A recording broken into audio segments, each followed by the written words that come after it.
Good to see you. Thank you for being here. Welcome to everybody.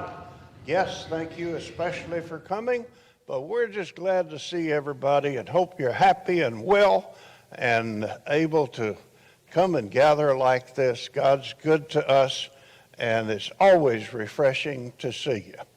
It's Father's Day. I always, through the years, talk about fathers on Father's Day, but after a while I get to the point, how do you say something fresh about fathers on Father's Day? And I think I came up with one.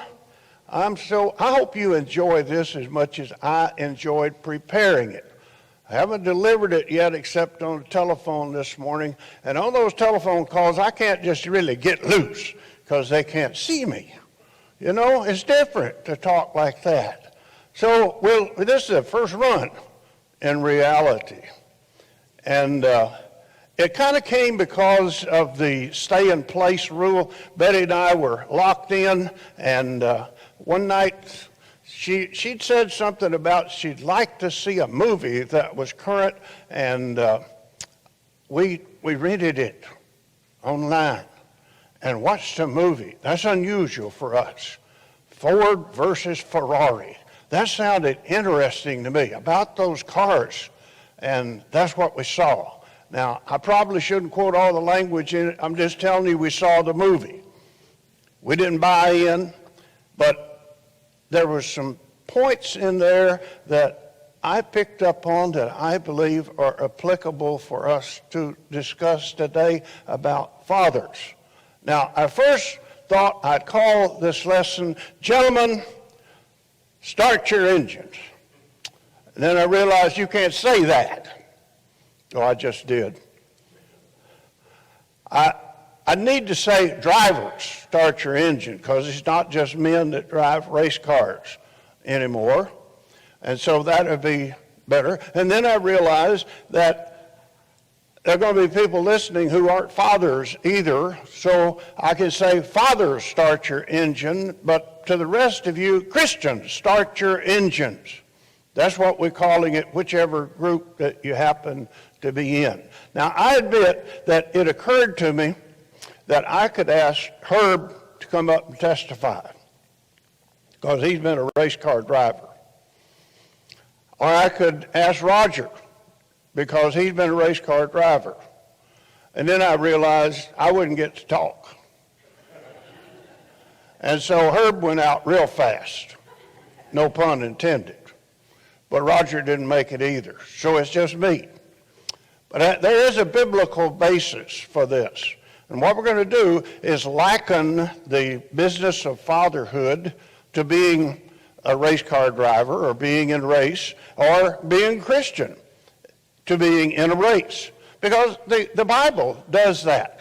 Our text this morning could come from two different places, and so I'm going to read them both. The first one's in 1 Corinthians chapter 9. If you're familiar, you'll probably already know that the Apostle Paul talks about the Christian life as though it's a race, as participating in a race. In verse 24, 1 Corinthians chapter 9, 24 and following, he said, "Do you not know that in a race all the runners run, but only one receives the prize? So run that you may receive the prize. Every athlete exercises self-control in all things. They do it to receive a perishable wreath, but we an imperishable. And so I do not run aimlessly. I do not box as one who is beating the wind, but I discipline my body, and I keep it under control, lest after preaching to others, I myself might become a castaway." There's so many likenings there to the concept of a race, or of one who is an athlete in general, and a race car driver is an athlete who has to train and discipline and have his body and his health and shape in order to do that. A Christian in general, but we're going to apply it specifically to the business of fatherhood. Then there's another passage in Hebrews chapter 12, the first couple of verses. In this case, the Hebrew writer is likening the idea of living the Christian life and successfully completing it to a marathon. And I'm going to say that living the Christian life, or being a father, is like a marathon. It's not the business of entering the race, as Paul pointed out, but of finishing it, of completing it, of being successful at the end that we want to emphasize. In this case, the Hebrew writer is likening it to the finish of a marathon. And the Christian is pictured as a runner who is coming into a great theater, arena, and what they would do at the end of the 26 miles, run into the entranceway and circle once around the track, and then the race was completed. As he pictures it, these individuals are now at the gate and they are just almost completing the race. But the stands are full of people. They are just full. The difference in this scenario and the typical one is that the people who are, as it were, the fans in the stands are not people who couldn't ever run a race and haven't ever run a race. They are veterans. They are people who've already run the race themselves, perhaps that same day, or maybe in other races in other years. They have completed it, and now they have come to congratulate, to commend, to encourage these who are finishing their race. And they are people who cheer them and cheer them on. They can do so with authenticity because they can say, I ran it, I finished it, you can too. Hang on, don't quit now, you're almost there. And it has so much feeling.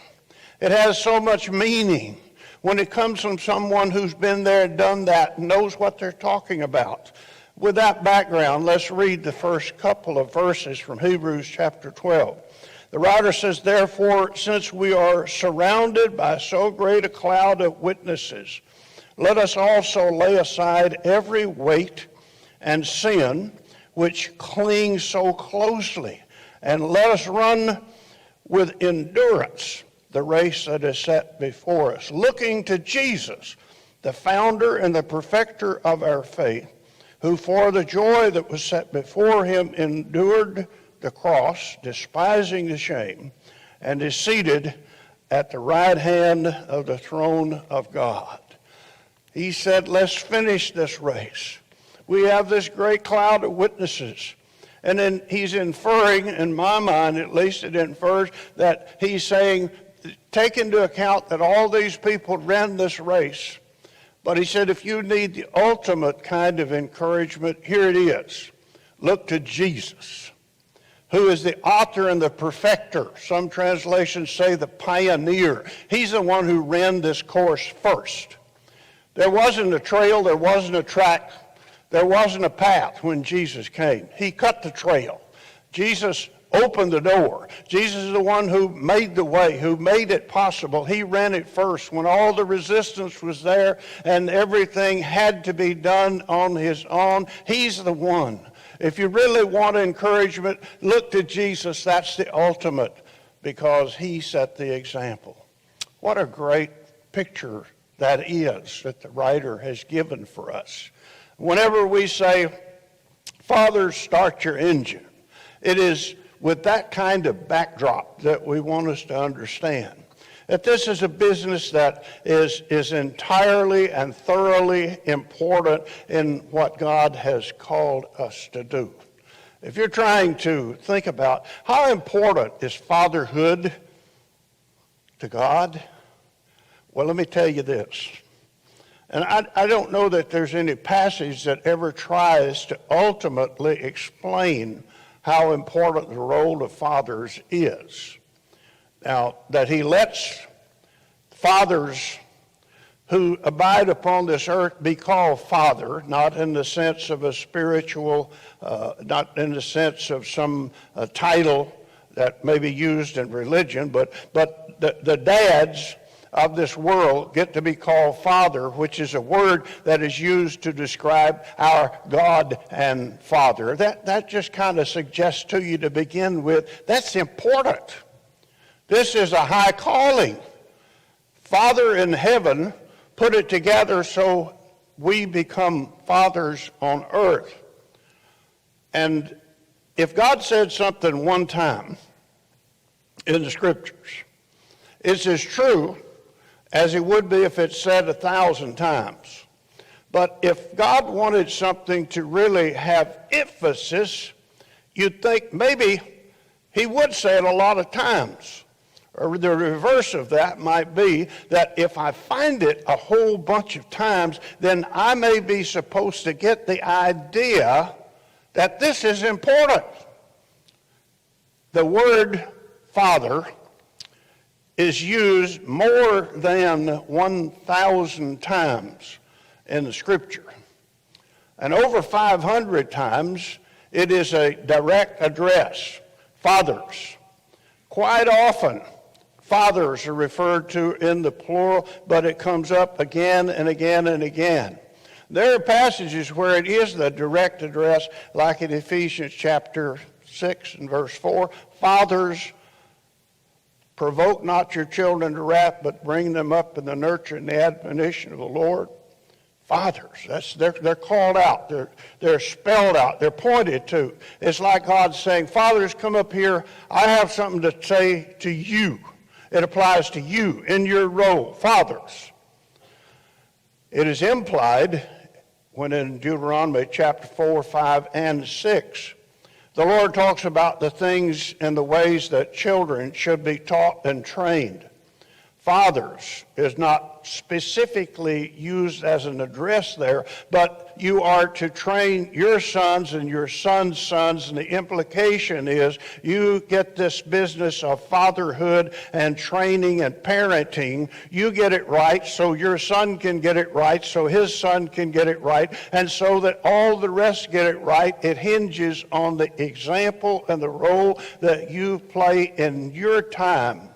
Start your engine. Wake up. Be alert.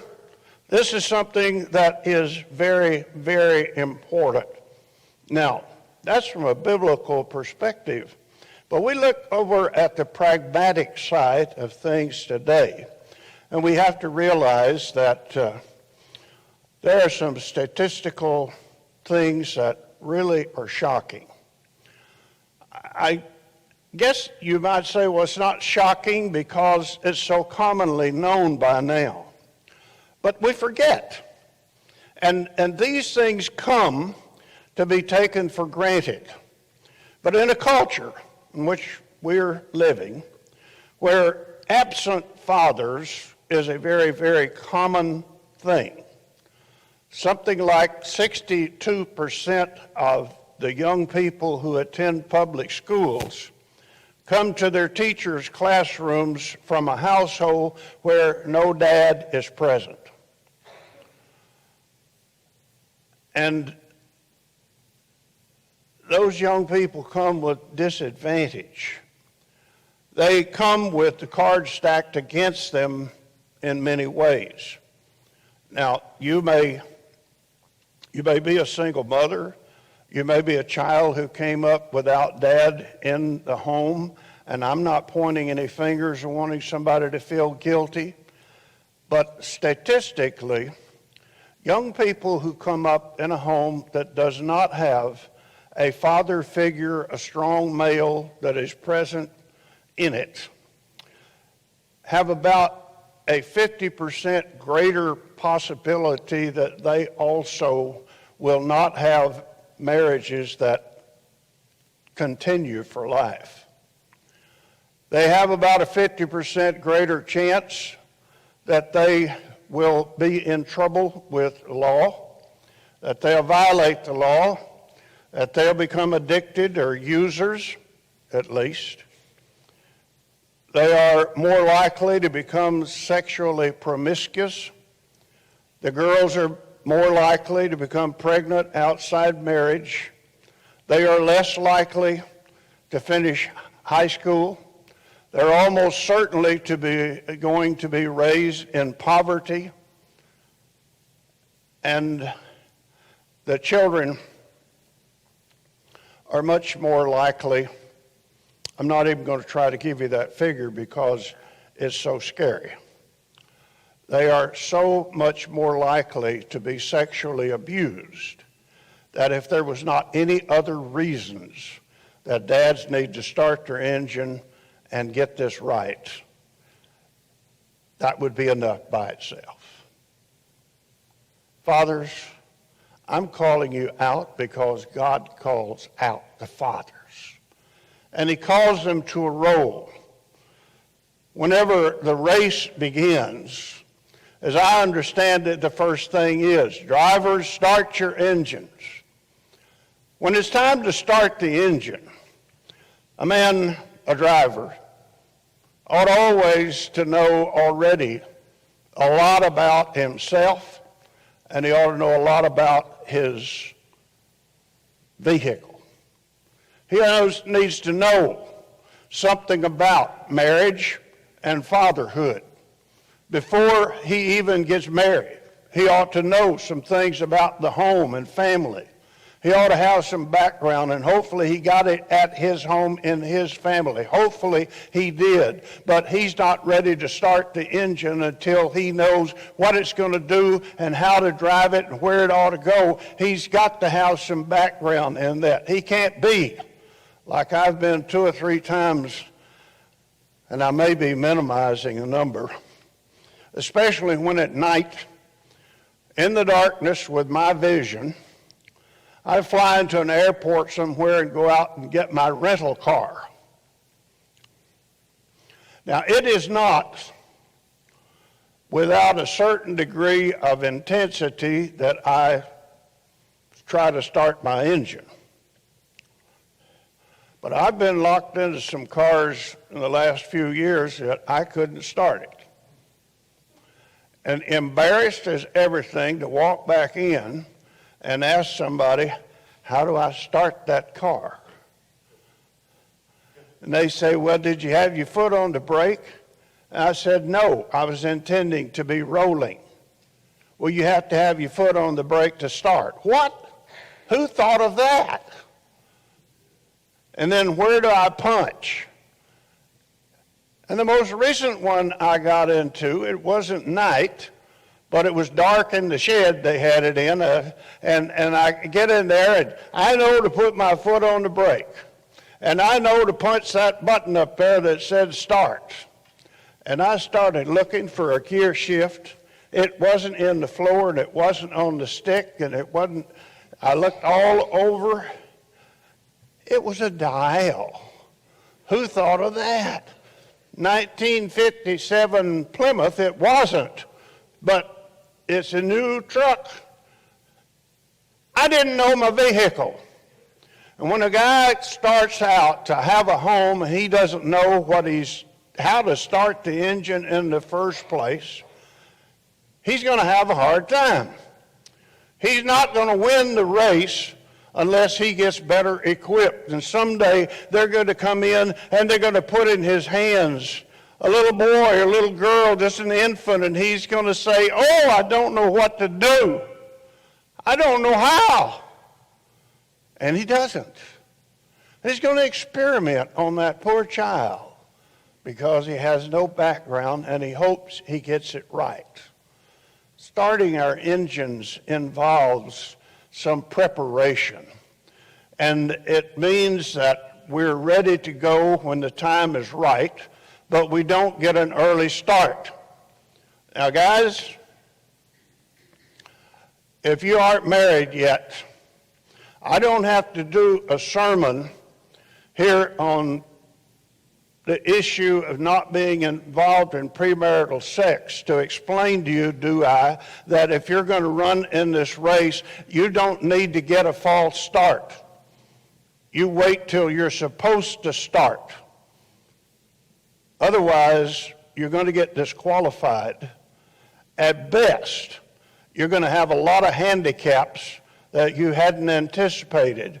and the race is going to be more difficult for you than you ever dreamed. Wait till the right time before you start. And the time that you start is when you are married.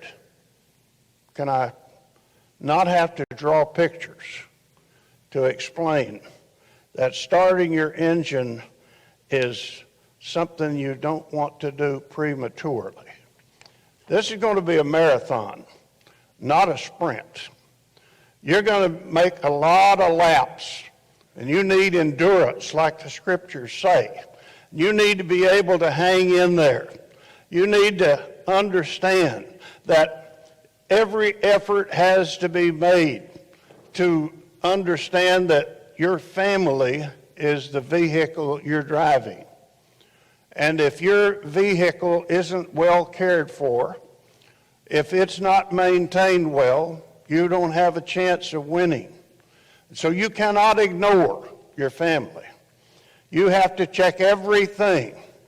You have to check that engine, the electrical, the fuel supply, the air, and the tires. You say, well, I'm going to have a pit crew for that. Yeah, well, that is your pit crew. They are going to have to be selected and trained themselves, and you are the person who's responsible. Think about the ongoing process of the unit that has to be coordinated between yourself and these people who constitute your family. They are the ones who will keep you on the track. And if you separate from them, you don't have anywhere to go. You have no place to plug in. You have nowhere to go to refuel. You have no place to go to be replenished. You have no place to go to rest. And so you know your vehicle, you take good care of it, and you respect your pit crew because they're going to take care of you. Your family and you are not going to work well if you try to be the Lone Ranger. You win this whole thing on your own. If that's your idea, then you don't understand this race. It's different. It's a team that has to work together. When you start your engine, understand that it's not about me. It's about us. I want you to understand that in order to win this long race, you've got to get out on the track, and then you've got to stay on the track.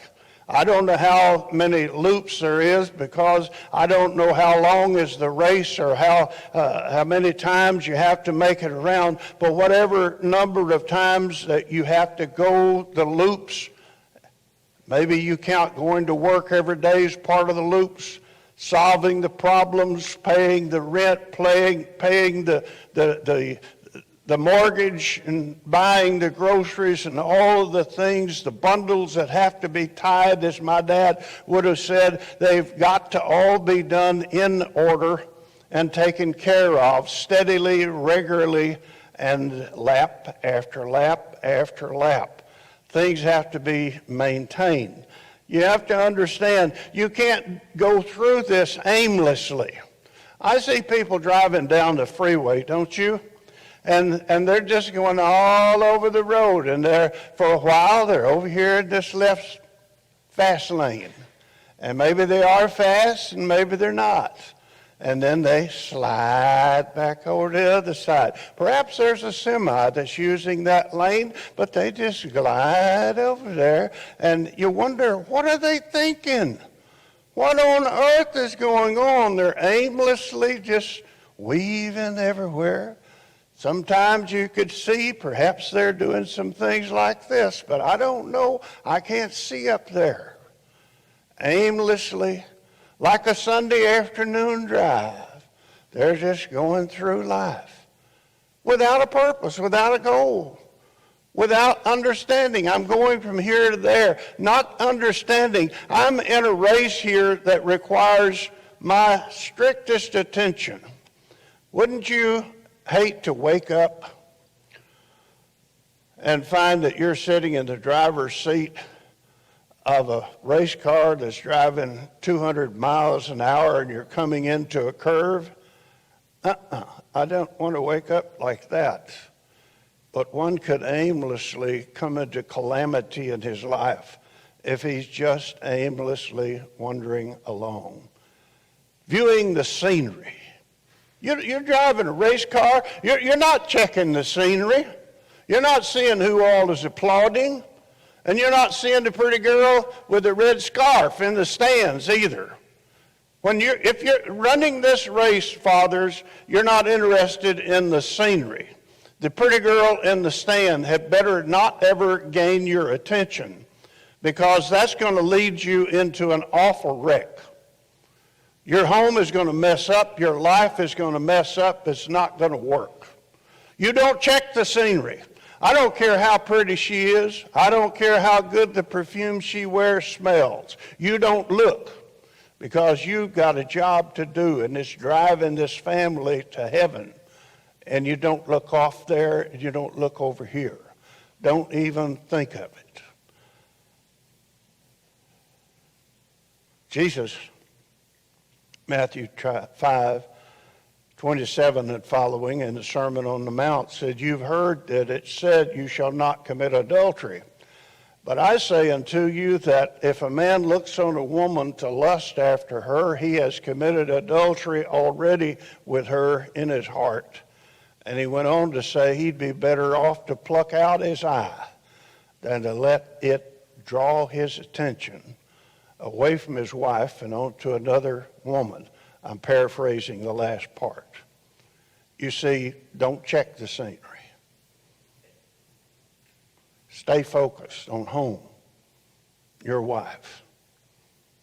The proverb says, drink water from your own spring. That's where happiness dwells. And don't let the world and riches and glamour and the crowd get your attention. John said, love not the world, neither the things of the world. If a man loves the world, the love of the Father is not in him. You don't check out all that, and you've just got one job to do. And that's to drive this thing and keep it on the track and not cause a wreck and not be in a wreck. I guess another one of those rules would have to be avoid wrecking. You see, a lot of people don't make it. They don't make it as a person. They don't make it as a family. They don't make it as a father because they spin out somewhere. They get in a bad place. They get too close to danger, to calamity. And then things happen. Or somebody else ahead of them wrecks and they run into the wreck. And then that's the end of things for them. A guy's driving along and all at once his buddy's family breaks up. Just goes crazy. Now his buddy's lonely. And he starts carousing, running around and drinking. And now he wants his friend, you come go with me. Come go with me. Go to the bar with me. He said, but I've got a family. I got a wife that's expecting me to come home. Oh, come on and go with me. Go with me. I'm so lonely. I need company. You're my best friend. You're the one I need. Avoid other people's wrecks. Don't have your own. Paul said in 1 Corinthians 15:33, evil communication or association is bad influence. It ruins, he said, good manners or good morals. It'll cause you to get sucked in. The first thing you know, you're doing things that your wife can't support. You're ignoring your family and you're spending money in ways that your children need you to spend on them. Don't wreck and don't get sucked into somebody else's wreck, because that's the end of things and you won't finish. I don't care how excited the crowd gets about the wreck that you're in. That's not your aim. That's not your goal. To avoid it, that's you do know that some people go to those races not to see who wins, but to see who wrecks and see how bad it is. My friend Ken Ezel back in Leoma, Tennessee, loves to tell the story about his son Cameron. Cameron just graduated from high school a few days ago, but when he was about 8, Ken took him to Talladega. And he said he was disappointed for a long time because the race is going and the cars are, that's a rubberneck deal, isn't it? Going by, and he's watching all that, and Cameron doesn't seem to be enthused at all. And he said finally about 8 cars got into this big wreck down there, and Cameron said, now that's what I'm talking about. He came to see a wreck. Folks, the world is full of people who came to see you wreck. They don't care about the heartache that you're going to experience, your family's going to experience, and they'll just applaud like everything because you went down like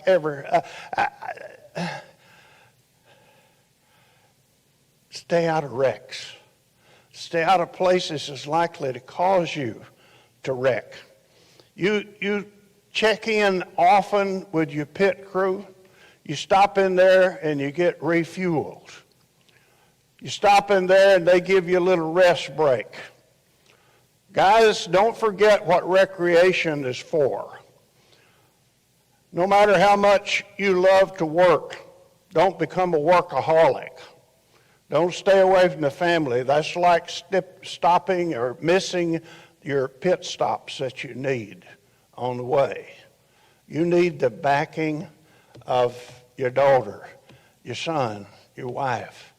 You need the commending that they will give you, and you need to spend some time with them. Along the way, you honor the caution flags. They're there for your protection. And besides that, if you violate them, you're going to be disqualified. Listen when people warn you. When you're given guidance, accept it. I know you're the smartest man in the whole world. Because you're that smart, you'll listen when your wife says, honey, you need to shape up a little. You're the smartest man in the world. You'll listen when your son says, Dad, could you spend a little time with me? I want you to teach me. You're smart enough. You'll listen. Otherwise, you keep out there on the track, and after a while, the pit crew will be gone. There won't be any kids at home. No telling what they'll be doing. But it may not be what they would have been doing if you'd spent time with them. Don't forget how important those stops are. You respect all the needs. You get away from the born loser. You get away from the people who will lead you and guide you astray.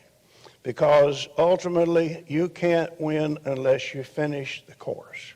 Only one, Paul said, wins it. That's the one who gets to the finish line. That's the one who keeps it together, who doesn't have a wreck, who doesn't have a false start, who doesn't have a breakdown. He's the one who is still out there going whenever there is time to end, and he's the one who sees the checkered flag because he has overcome.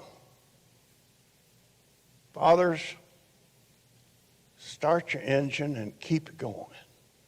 And remember what you're called to do. And remember that there are boys and girls, there are women, wives, who are dependent on you. So you stay, and you drive, you serve, and you work, and you win, and you win. Because you see, when you keep it all together like that, all you can do is win. And in the end, when someday there's a 50th anniversary, 60th anniversary, and the children come home, and the grandchildren, and maybe the great-grandchildren, the neighbors and the friends and the church members come, and they say, thank you. Thank you for the example. If there's a crown of life on this side, that's it. It may be that some of you need to start your engine by becoming a Christian. You never have. You've heard again and again the invitation of Jesus to believe in him and repent of sins, confess your faith, and be buried with him in baptism. And you've gone over the scriptures that teach that, but you've never started your engine because you wouldn't get out in the aisle and come down and say, I believe Jesus Christ, the Son of God. I want to be baptized for the remission of sins as I'm repenting. You haven't started your engine, and some of you had a false start, and you started and then you got out there and you broke down or you wrecked or something. And you know what? In this race, the grace of God's involved. It's not like that one where they just send out the tow truck and take you away, but the grace of God will let you try again. Isn't God good? If you're subject to his invitation, we invite you to come right now while we stand and sing.